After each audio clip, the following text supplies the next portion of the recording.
Assalamualaikum warahmatullahi wabarakatuh. Alhamdulillah rabbil alamin wa bihi nasta'inu ala umuri dunya waddin.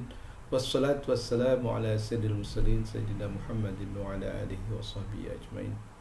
Asyhadu an la ilaha illallah wahdahu la syarika lah wa asyhadu anna Muhammadan abduhu wa rasuluh la nabiyya ba'dah. Rabbi israh li sadri wa yassir li amri wa hlul 'uqdatam min lisani yafqahu qawli. Amma ba'du.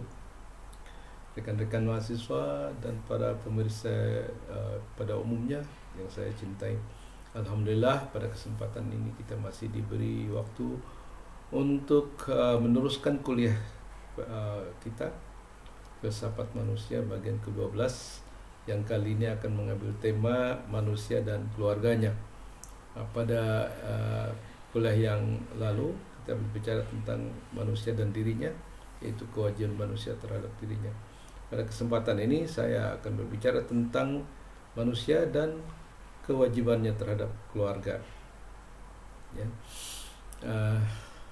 Pada kesempatan ini saya harus mengatakan bahwa materi yang akan saya sampaikan itu saya ambil dari buku-buku klasik Islam yang terutama berkenaan dengan etika, yaitu apa yang disebut dengan ekonomi Islam, ya, yang luar biasa menyangkut bukan hanya masalah finansial tetapi juga masalah pendidikan anak dan pengelolaan terhadap pendidikan dan juga terhadap istri dan para pembantu. Ya, jadi saya mengambil manfaat banyak dari buku Nasruddin Tusi, The Nasiran Ethics, dan juga Jailali Akhlaki, yaitu etika yang ditulis oleh Jalaluddin Dawani, ya. Tapi yang menurut saya masih sangat relevan dengan kepentingan kita saat ini, dan mudah-mudahan dengan ini kita bisa merekonstruksi juga bagaimana ekonomi Islam seharusnya diajarkan. Jadi tidak semata-mata pada segi finansial, tapi juga pada rumah tangga itu sendiri, membina keluarga, istri dan anak, dan juga pembantu. Ya, oke. Sebagaimana biasa saya akan membacakan buku saya yang berjudul Lentera Kehidupan, terbitan Mizan pada tahun 2017 pada halaman 216. Ya, oke. Bismillahirrahmanirrahim. Manusia dan keluarganya. Kita sudah selesai membincangkan tugas dan kewajiban manusia terhadap dirinya. Sekarang kita akan membicarakan tentang tugas dan kewajiban manusia terhadap keluarganya. Dalam tradisi ilmiah Islam, ilmu yang membahas tentang membina keluarga ini disebut ekonomi, tapi dalam pengertian manajemen rumah tangga atau tadbirul manzil. Ya, jadi sesuai dengan kata dasarnya, ya, ekonomi dari bahasa Yunani, yaitu masalah-masalah domestik sebenarnya, ya.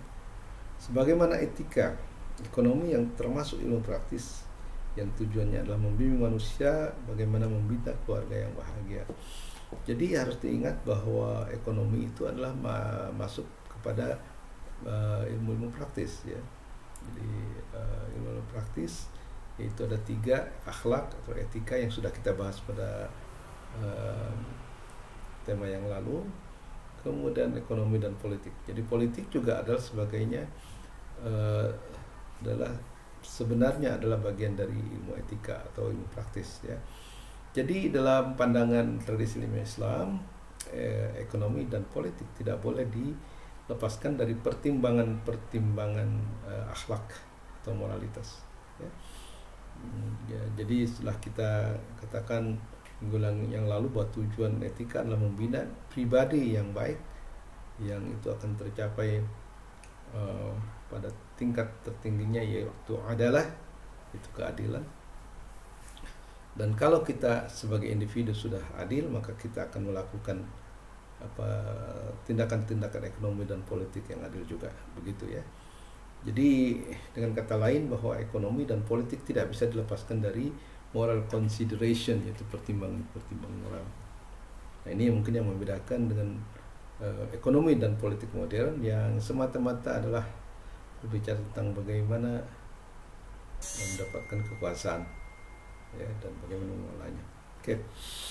Sebagaimana etika, ya, ekonomi juga termasuk ilmu praktis yang tujuannya adalah membimbing manusia bagaimana membina keluarga yang bahagia. Jadi kalau etika itu adalah bagaimana membuat manusia baik secara individual, ekonomi adalah ilmu praktis yang membimbing bagaimana manusia membina keluarga yang bahagia, dan politik adalah ilmu praktis yang membimbing bagaimana manusia membina masyarakatnya yang adil dan sejahtera. Nah, menurut ilmu ekonomi atau Tadbirul Manzil, ya, ada 5 tugas utama manusia sebagai kepala atau pimpinan keluarga. 1. Menyediakan tempat tinggal, ya. 2. Mencari rezeki. 3. Membina hubungan baik dengan pasangan. 4. Mendidik anak. Dan 5. Kalau ada, melindungi para pembantu. Ya, jadi itu tugas seorang kepala keluarga terhadap keluarganya. Jadi berdasarkan ini maka kita akan urut ya satu-satu. 1. Menyediakan tempat tinggal.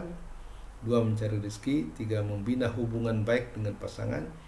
4. Mendidik anak. Dan 5. Kalau ada, melindungi para pembantu. Nah, marilah kita mulai dengan tugas pertama, menyediakan tempat tinggal atau rumah.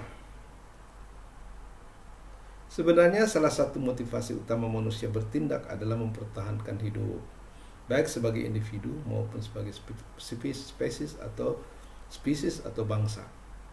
Ya. Salah satu syarat untuk bisa bertahan hidup tersebut adalah menyediakan tempat perlindungan yang kita sebut rumah. Rumah berfungsi sebagai tempat berlindung, apapun bentuknya dan terbuat dari apapun bahannya. Selama ia bisa dipakai sebagai tempat perlindungan, pada prinsipnya itulah dia yang kita sebut rumah. Apakah ia gubuk bambu, rumah dari kayu, dari batu, istana, dan sebagainya. Rumah ini penting sebab manusia tidak bisa hidup di hutan liar dengan konsekuensi kehujanan, kepanasan, dan terbuka kepada hewan buas. Maka disarankan bahwa rumah itu cukup mampu untuk melindungi penghuninya dengan memiliki pagar, pintu, jendela, dan lain-lain. Selain itu, rumah juga untuk melindungi diri. Rumah juga diperlukan untuk menyimpan makanan, karena sifat makanan pokok kita tidak tersedia begitu saja setiap saat, tetapi dipanen secara berkala, sehingga tidak seperti hewan-hewan yang makanannya selalu tersedia di alam liar. Maka makanan manusia perlu disimpan untuk dikonsumsi di masa paceklik. Ya, jadi alasan pentingnya rumah adalah pertama untuk melindungi anggota keluarga, dan kedua untuk menyimpan makanan. Karena sifat makanan manusia itu ya sedemikian rupa, misalnya panen tidak setiap saat panen, ya, mungkin dua atau 3 kali setahun. Jadi kalau misalnya kita habiskan pada saat itu juga, maka kemudian kita akan kelaparan pada saat paceklik. Karena itu perlu rumah sebagai tempat penyimpanan, ya, deposit dari bahan-bahan makanan kita. Itu juga alasan daripada mengapa rumah itu penting untuk kita miliki sebagai kepala keluarga. Itulah fungsi utama rumah sebagai tempat berlindung yang perlu disediakan oleh seorang pemimpin atau kepala rumah tangga. Nah, ini macam-macam lah, ya, tapi rumah ini sebenarnya lebih kepada organisasi, ya, bukan pada wujud bendanya. Jadi selama dia bisa melindungi anggota keluarganya, apakah itu gua nanti, ya kan, ataukah itu gobok bambu, atau itu terbuat dari batu dan sebagainya, selama dia bisa melindungi para penghuninya dari misalnya terpaan cuaca, hujan dan panas, dan juga dari serangan makhluk-makhluk buas, maka itu sah sebagai rumah.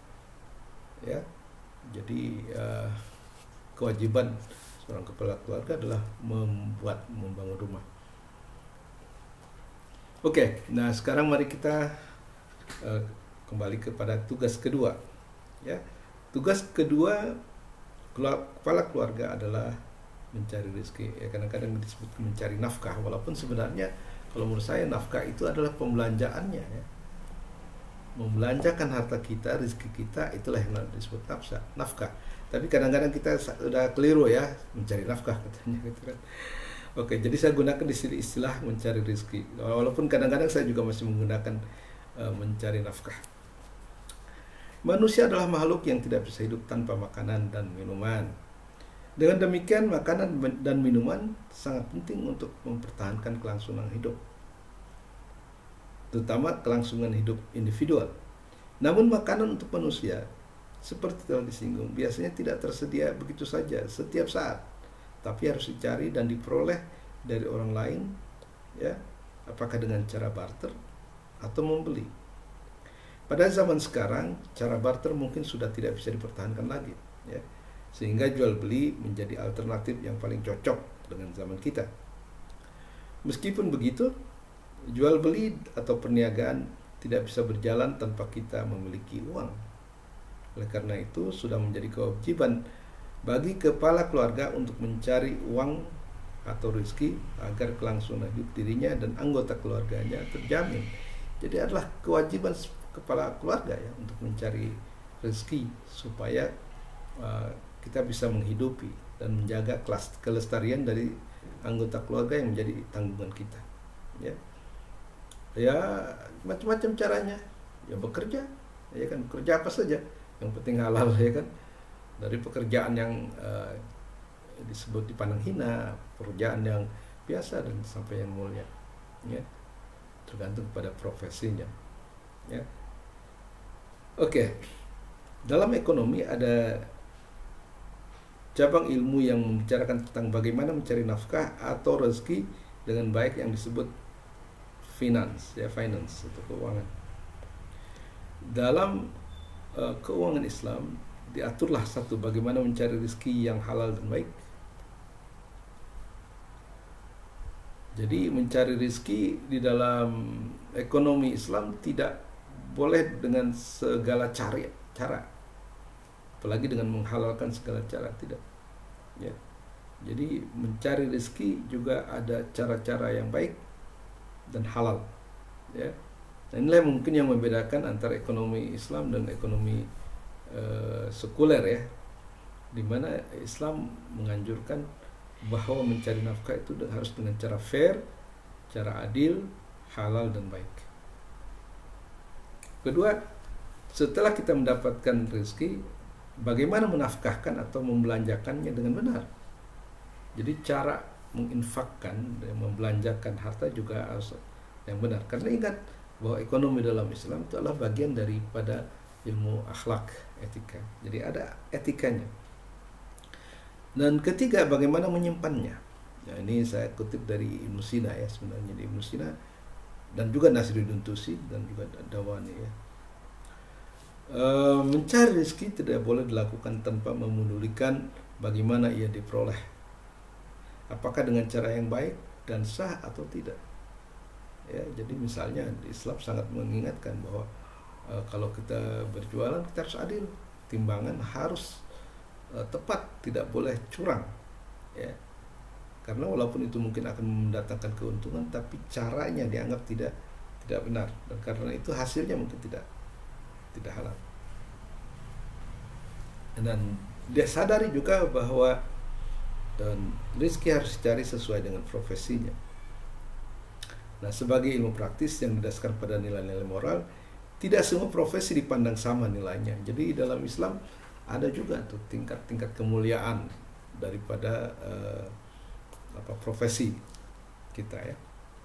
Misalnya ada profesi yang dipandang rendah seperti pekerjaan kasar atau buruh, ada profesi yang dipandang lebih terhormat seperti perniagaan atau bisnis, ada juga profesi yang dipandang amat mulia pada saat itu, ya, pada masa kejayaan Islam, seperti menjadi ulama, pemikir, guru dan penulis. Kenapa? Karena itu berkaitan dengan fakultas intelektual yang merupakan salah satu ciri khas daripada manusia. Jadi manusia dipandang manusia adalah karena daya intelektualnya, karena akalnya, ya.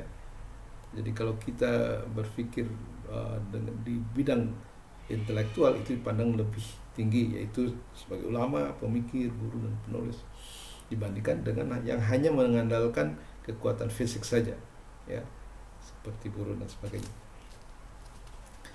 Selain itu ada juga profesi yang dilarang, ya, seperti pertenungan atau pelacuran, ya, bisnis apa ya, magic misalnya, ya kan, tukang tenung, tukang teluh, kalau memang yang percaya, itu adalah juga profesi, tapi profesi yang dianggap tidak mulia. Atau pelacuran, ya, melacurkan diri, ya, apapun alasannya, ya kan. Nah, pelacuran itu dianggap sebagai kalau memang profesi, ya, profesi yang hina, yang tidak mulia. Pekerjaan melalui profesi sangat membutuhkan keahlian, skill, yang seperti telah disinggung sudah dipersiapkan potensinya oleh Allah berupa potensi fisik, mental, intelektual, moral, dan spiritual. Jadi saya sudah bicara tentang potensi manusia, ya, ketika bicara tentang manusia dan kebebasannya kalau tidak salah, ya. Jadi itulah pintu-pintu rezeki, ya, yang sebenarnya kalau potensi itu diaktualkan maka itu akan merupakan cikal bakal bagi pekerjaan kita, bagi kehidupan kita. Ya, ada yang misalnya mengaktualkan potensi fisiknya menjadi olahragawan seperti Michael Jordan, mental penulis misalnya Harry Potter dan sebagainya, intelektual, ya, seperti para ilmuwan, para filosof, ya, moral seperti para pemimpin agama, dan spiritual para pemimpin spiritual seperti Sufi ataupun di dalam Kristen mungkin santo-santo, ya. Nah, mereka yang memiliki banyak keahlian karena rajin mengaktualkan potensinya, kemungkinan besar akan mendapatkan rezeki yang cukup. Namun bagi yang tidak memiliki banyak keahlian, jalan ke arah rezeki pun mungkin sempit dan hanya mendapatkan pekerjaan buruh yang kasar, yang hanya mengandalkan otot tapi bukan pada pemikiran. Nah, kalau rezeki yang baik dan halal telah diperoleh, maka tugas berikutnya dari kepala keluarga adalah membelanjakan atau menafkahkan hartanya dengan baik dan benar. Jadi menafkahkan juga, membelanjakan juga ada caranya, ya, ada caranya yang baik dan benar. Dalam Islam, harta tidak pernah dipandang sebagai hak mutlak pemiliknya, karena sebagian dari hartanya itu juga milik orang lain, seperti kaum fakir miskin atau anak yatim dan sebagainya. Allah telah mengaturnya itu dalam misalnya pembagian atau distribusi zakat, ya, atau sedekah dan infak. Tuhan memerintahkan kita untuk berzakat, bersedekah dan berinfak, dan ini harus kita bayar sebagai nafkah untuk memenuhi hak Tuhan. Jadi dalam harta itu ada hak Tuhan dan itu harus dipenuhi. Hak Tuhan itu berupa zakat, infak dan sedekah. Ya, kalau kita memang sudah memenuhi nasabnya, ya, memenuhi syaratnya.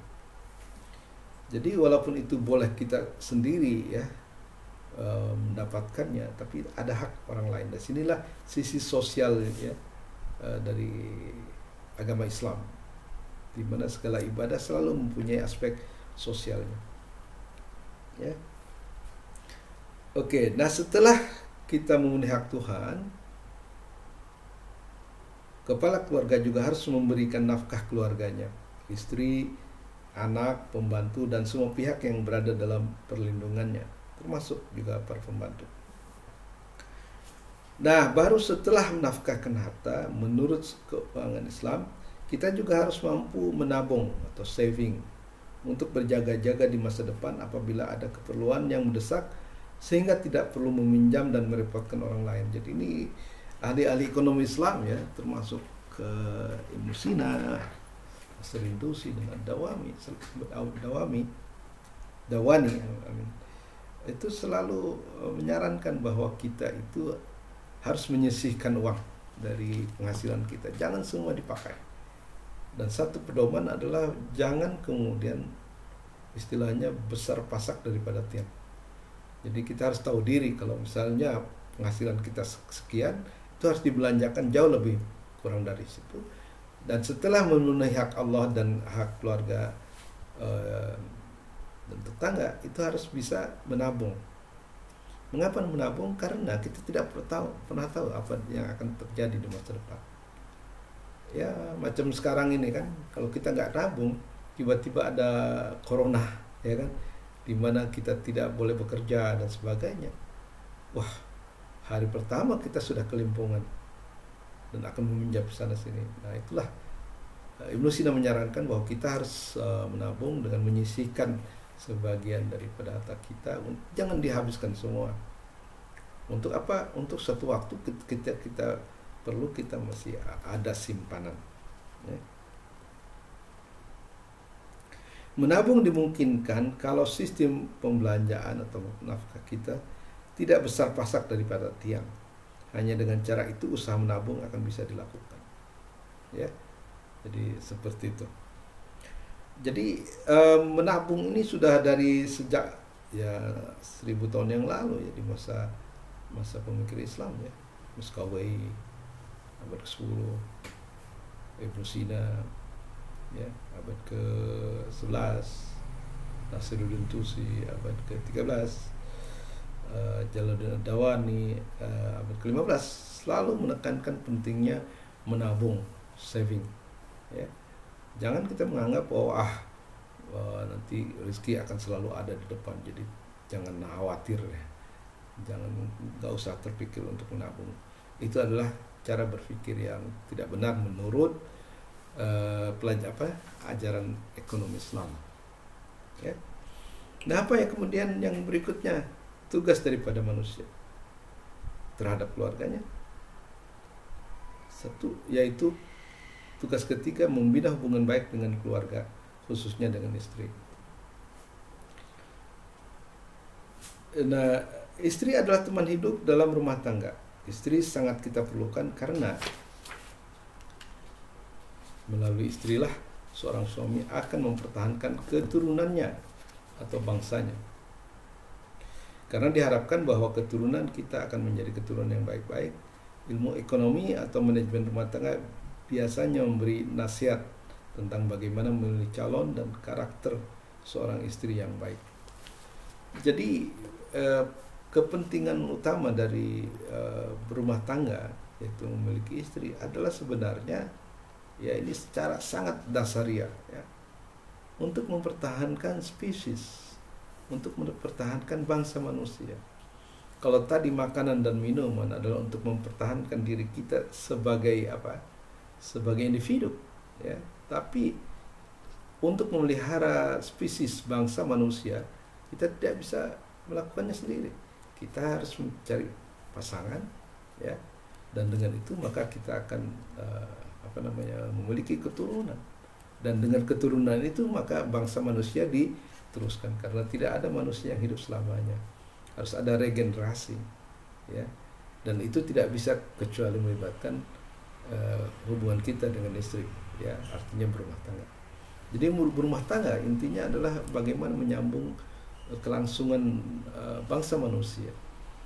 Nah, kalau manusia sudah dari awal memang dicanangkan oleh Allah menjadi khalifah, nah kalau bayangkan kalau manusia tidak mau kawin, maka saat itu juga setelah generasi mereka habis, maka berhentilah kekhalifahan itu dan tidak boleh terjadi. Ya, maka Allah memberi rasa tertarik kepada lawan jenis supaya apa? Supaya kita tertarik untuk berumah tangga dan kemudian mendapatkan keturunan ya, mendapatkan keturunan dari perkawinan tersebut. Jadi fungsi utama perkawinan adalah bagaimana mempertahankan spesies dan bangsa manusia. Nah, ini penting sekali ya. Jadi perkawinan itu tidak hanya semata-mata untuk kesenangan fisikal saja, tetapi ada misi yang paling dalam, yaitu bagaimana mempertahankan bangsa dan spesies manusia. Dan ini juga penting ya, bagaimana memilih calon istri, karena istri harusnya ya, sepatutnya adalah untuk seumur hidup ya. Jadi bukan hanya untuk main-main saat 1 minggu selesai. atau 1 bulan, bukan. Istri adalah untuk selama hidup kita. Oleh karena itu maka memilih calon istri harus tepat supaya nanti tidak menyesal dan supaya hubungan bisa langgeng. Ya. Nah, oleh karena itu maka para ahli ekonomi Islam juga memberikan saran pada kita bagaimana mencari calon suami atau istri yang baik, apa yang harus diutamakan dari beberapa faktor yang mungkin menarik bagi kita untuk melakukan rumah tangga. Nah, tentu saja kecantikan dan kekayaan adalah penting, ya. Jadi kalau punya istri cantik, kaya juga, ya itu yang penting. Tapi yang harus lebih diutamakan adalah agama atau moralitas, di samping kesucian diri dan kecerdasan. Jadi ada masalah akhlak, masalah agama, ya, kemudian masalah kesucian diri dan juga kecerdasan. Di samping kemudian ada kecantikan dan kekayaan, ya, dan juga faktor keturunan. Nah, ada seorang teman mengumpamakan nilai agama seseorang seperti angka 1. Ini ilustrasi saja. Sedang kekayaan, keturunan, dan kecantikan dan lain-lain adalah seperti angka 0 yang ditambahkan kepada angka 1. Jadi 1 plus 0 plus 0 plus 0 itu kemudian menjadi 1000. Bukan plus, ya, jadi 1 ditambahkan 0, 0, 0 jadi 1000. Jadi kalau sudah agamanya kuat, kemudian cantik pula, kaya juga, keturunan yang baik, maka nilainya adalah 1000. Nah, ini ilustrasi. Namun kalau agamanya tidak ada, ia akan menjadi figur 0 yang berderet 000 tanpa nilai apapun. Nah, ini adalah contoh bagaimana memprioritaskan, ya, kriteria untuk kita memilih seorang istri. Tentunya ini hanya ilustrasi. Dalam ilmu manajemen rumah tangga juga dianjurkan untuk menunjukkan kasih sayang pada istri, tetapi tak perlu sampai berlebihan agar wibawa tetap bisa dipertahankan. Jadi penting, ya, istri harus disayangi dan kita juga harus mengekspresikan kasih sayang, tapi dikatakan jangan terlalu berlebihan sehingga nanti kewibawaan kita akan tetap bisa dipertahankan. Memberi nafkah lahir batin sudah tentu menjadi kewajiban suami terhadap istrinya, dan istri harus senantiasa mengabdi kepada suami sebagai balasan atau atas nafkah yang diberikan. Jadi harus ada timbal balik, ya. Suami memenuhi kewajibannya dan istri juga harus memenuhi kewajibannya. Suami juga dianjurkan untuk memberi hadiah berupa barang atau jalan-jalan untuk mempererat jalinan kasih di antara suami dan istri. Pendidikan agama dan akhlak si istri menjadi tanggung jawab suami sebagai kepala keluarga. Suami dan istri wajib menjaga kebugaran dan kesehatan tubuh dan jiwa mereka sehingga akan menghasilkan keturunan yang sehat, bertakwa, saleh dan salehah, yang berguna bagi bangsa, negara, dan agama, dan berbakti kepada kedua orang tuanya. Nah, ini adalah kewajiban yang ketiga, ya, setelah rumah, nafkah, dan kemudian rumah tangga. Nah, kewajiban berikutnya, dan ini juga menarik, bahwa tugas keempat yaitu mendidik anak merupakan bagian tak terpisahkan dari ekonomi Islam. Saya jarang mendapatkan bahwa dalam pelajaran ekonomi Islam pendidikan anak menjadi bagian dari ekonomi. Ya, biasanya fokus kepada finansial saja. Ya. Dan inilah mungkin ciri khas daripada ekonomi Islam, ya, dalam tradisi filsafat Islam, dalam tradisi intelektual Islam, di mana pendidikan merupakan bagian tak terpisahkan dari ekonomi, ajaran ekonomi Islam. Karena apa? Karena memang saya katakan bahwa ekonomi ini dipahami sebagai tadbirul manzil atau manajemen rumah tangga. Jadi apa-apa yang ada di dalam rumah tangga, termasuk pendidikan anak, itu harus menjadi konsen daripada sang suami, ya.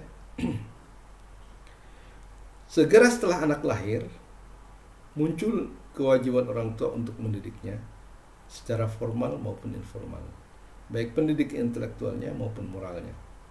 Pendidikan telah dimulai ketika kita memilih perawat, kalau kita memang membutuhkan, mungkin pengasuh ya, seperti waktu itu Halimah Sa'diyah untuk memelihara Rasulullah, ya kan? Hendaknya orang yang merawat bayi mempunyai temperamen yang seimbang, jadi akhlak yang baik, karena kualitas seorang perawat akan ditransfer kepada sang bayi, ya.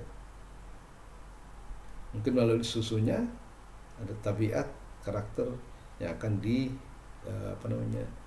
diteruskan kepada sang bayi. Kewajiban berikutnya adalah memberi nama yang baik kepada bayi kita, karena nama yang buruk yang diberikan kepada bayi akan menorehkan luka sepanjang hidupnya. Jadi kalau namanya kurang bagus, ya jelek, nah itu akan menorehkan luka yang lama dalam hidupnya. Jadi berilah nama yang baik yang penuh pengharapan, doa dan sebagainya. Nah, sekarang ini sudah ada daftar nama-nama baik ya, jadi mudahlah sekarang mencari nama-nama yang baik itu. Tapi hendaklah nama yang baik itu yang memang membawa pesan sehingga si anak itu akan ingat terus, ya. Oke, karena itu maka memberi nama yang baik untuk anak merupakan kewajiban orang tua terhadap anak-anak.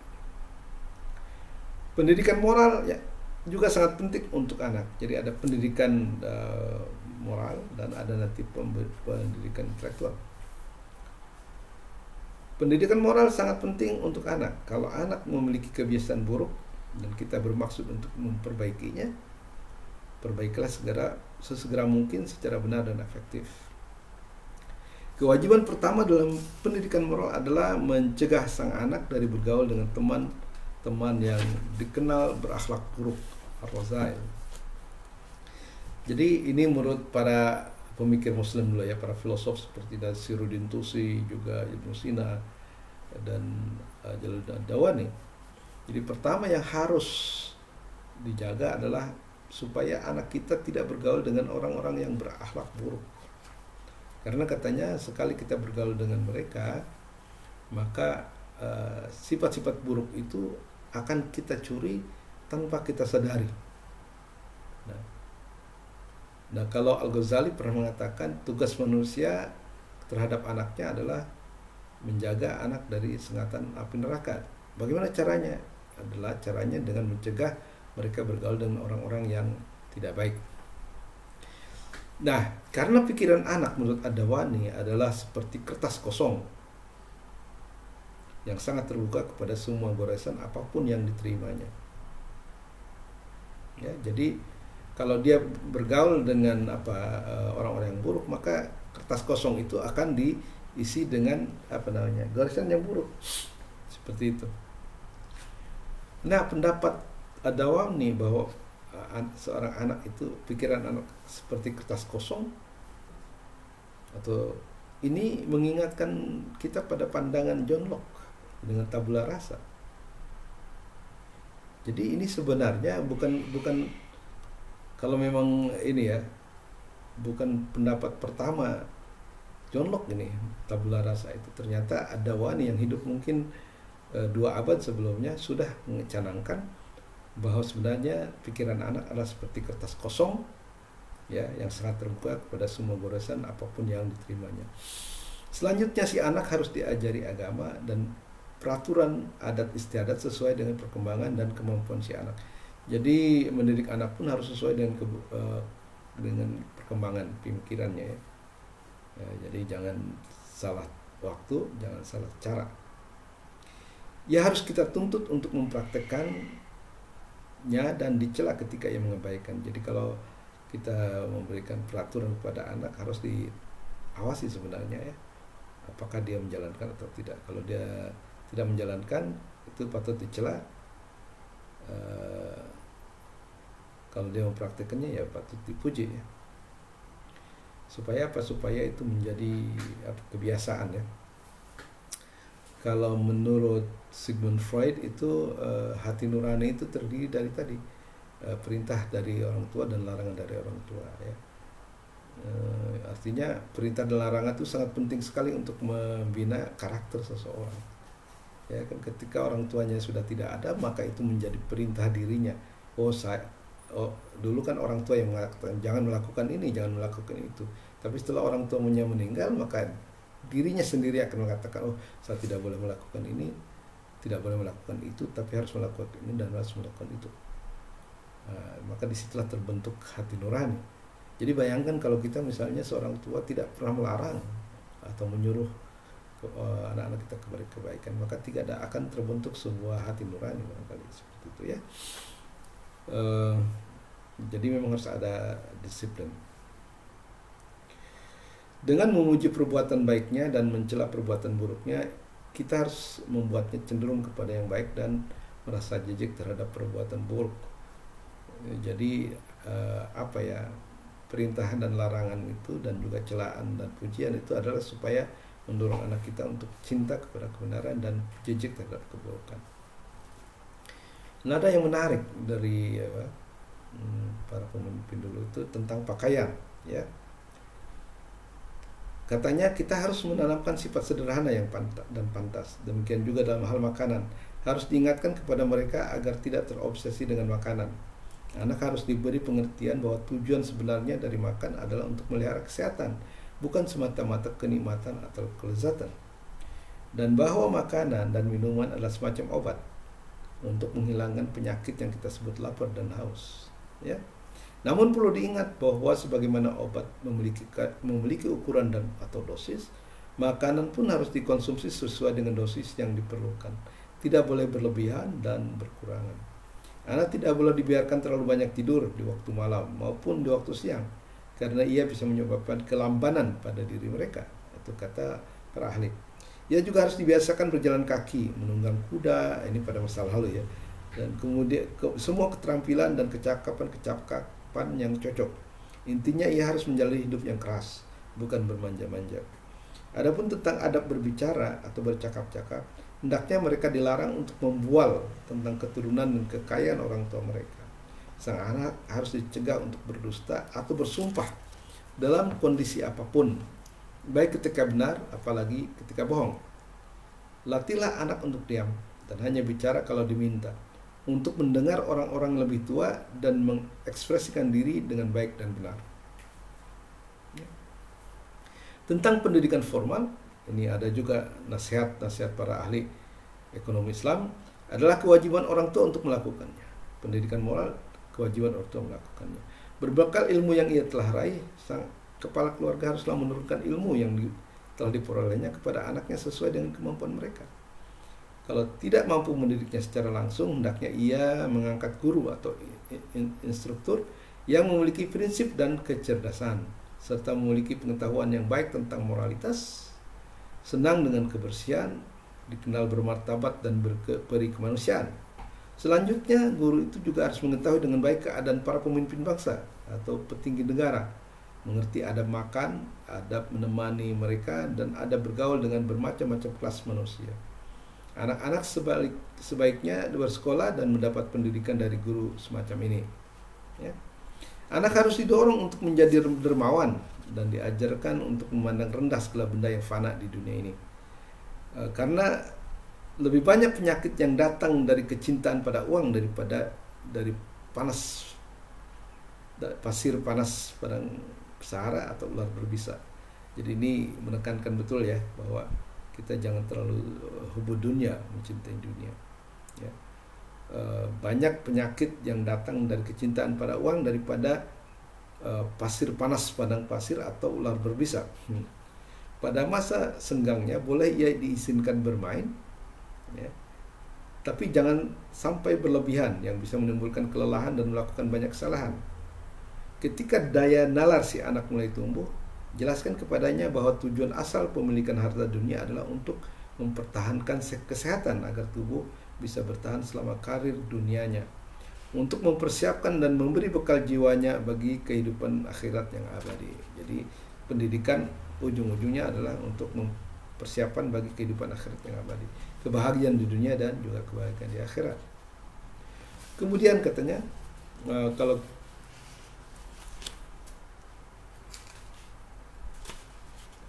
kalau ia berbakat pada disiplin ilmiah, ya, berikan ia pelajaran sains sesuai dengan perkembangannya. Kalau ia berbakat dalam bidang seni, ajarkan ia kesenian. Orang tua berkewajiban mengenali bakat anaknya dan tidak boleh memaksa kehendaknya dengan menyuruh si anak mengambil bidang yang ia tidak minati. Nah, ketika si anak telah menentukan pilihannya, ia harus dianjurkan untuk mendalami bidang tersebut secara komprehensif, sehingga diharapkan ia mampu memperoleh penghidupannya dari bidang ilmiah tersebut. Tugas terakhir atau kelima, memilih pembantu sesuai dengan keahlian dan melindunginya. Dikatakan oleh para ahli ekonomi Islam bahwa pengelolaan rumah tangga tidak akan berjalan dengan baik atau efektif tanpa pembantu. Oleh karena itu, dalam ilmu manajemen rumah tangga, pembantu dijadikan sebagai salah satu pilar atau rukun rumah tangga. Seorang pembantu diharapkan dapat melakukan pekerjaan-pekerjaan tertentu yang tidak bisa ditangani oleh anggota keluarga inti. Nasiruddin Tusi meninggal 1274 dan juga Dawani 1502 menyebut pembantu sebagai tangan, kaki, mata, dan anggota badan tambahan, karena pembantu mengerjakan tugas yang seharusnya merupakan tugas daripada kita sendiri. Nah, dalam berhubungan dengan para pembantu, kita harus memperlakukan mereka dengan baik dan wajar, ya, dengan memberi mereka waktu yang cukup untuk beristirahat, karena seperti kita, mereka juga bisa merasa berat, bosan, dan kelelahan. Dan seperti kita, mereka juga memiliki hajat alami yang tetap. Kita harus melihat mereka sebagai mitra kerja yang pada dasarnya sederajat dengan kita. Karena itu, jangan perlakukan mereka dengan zalim. Dianjurkan bahwa sebelum kita memperkerjakan seorang pembantu, sebaiknya kita selidiki dulu sifat-sifatnya, baik melalui dugaan atau latar belakang keluarganya, ya. Kerusakan bentuk atau kejanggalan rupa, demikian juga penyakit, misalnya bermata satu, codet di muka, lepra, dan sebagainya, harus kita hindarkan sesegera mungkin menurut pandangan mereka, ya. Ketika kita menugaskan suatu pekerjaan kepada seorang pembantu, jangan pecat dia dari pekerjaan tersebut hanya karena kesalahan sepele, karena hal tersebut dipandang perbuatan kasar dan tidak berbudi. Selain itu, kalaupun kita memecatnya, toh kita harus menjadi penggantinya yang belum tentu lebih baik daripadanya. Kesankan kepadanya bahwa tidak ada perbedaan kepentingan antara kita dengan dia. Selain akan dirasakan lebih adil, cara ini juga akan mendorongnya untuk bekerja dengan sepenuh hatinya untuk kepentingan kita. Kalau ia merasa bahwa hubungan dia dengan majikannya bersifat permanen, ia akan memandang milik majikan dan keberuntungannya sebagai milik dan keberuntungannya sendiri. Namun, kalau ia melihat bahwa hubungan tersebut tidak aman dan bisa rusak oleh kesalahan kecil, ia memandang pekerjaan itu bersifat sementara. Dan alih-alih bekerja sebagai mitra majikannya, ia akan sibuk menghitung-hitung dan mempertimbangkan masa perpisahannya. Ini menarik. Yang terpenting dalam memperkerjakan seorang pembantu ialah ia harus diarahkan atas dasar kasih sayang, bukan kewajiban, atau setidaknya atas dasar harapan, bukan rasa takut. Kalau tidak, sekurang-kurangnya atas dasar kewajiban, bukan paksaan. Karena kalau atas dasar paksaan, ia tidak akan mempunyai hubungan batin dengan pekerjaannya itu, dan ia akan terus melakukannya sekedar untuk menghindarkan diri dari dipecat. Nah, bagian terakhir, kepentingan pembantu harus diutamakan daripada kepentingan kita, sehingga ia akan mengerjakan tugasnya dengan penuh keceriaan, bukan kemalasan atau kejengkelan. Sebagai pengawasan, kita harus mengingatkan pembantu kita kalau ada kesalahan yang ia buat dengan sedikit ancaman. Namun kalau bekerja dengan baik, kita perlu memberinya upah atau insentif. Kalau ia mengulangi lagi kesalahannya, padahal ia sudah berjanji tak akan mengulanginya lagi, ia harus diluruskan dengan hukuman yang pantas baginya, asal tidak sampai membuatnya putus asa. Namun segera setelah ia melakukan kembali perbuatan salahnya, sehingga kita yakin tidak bisa diperbaiki lagi, ia harus diberhentikan sesegera mungkin, agar orang lain kalau ada lebih dari satu pembantu tidak ikut-ikutan rusak akibat bergaul dengannya. Nah, itulah yang dapat saya sampaikan pada kuliah saat ini. Mudah-mudahan memberikan manfaat kepada kepada kita semua. Maaf ini agak panjang sedikit, ya sekitar 4 menit karena memang bahannya banyak. Demikianlah atas segala kekurangan kelebihan saya mohon maaf. Billahi taufiq wal hidayah. Wassalamualaikum warahmatullahi wabarakatuh.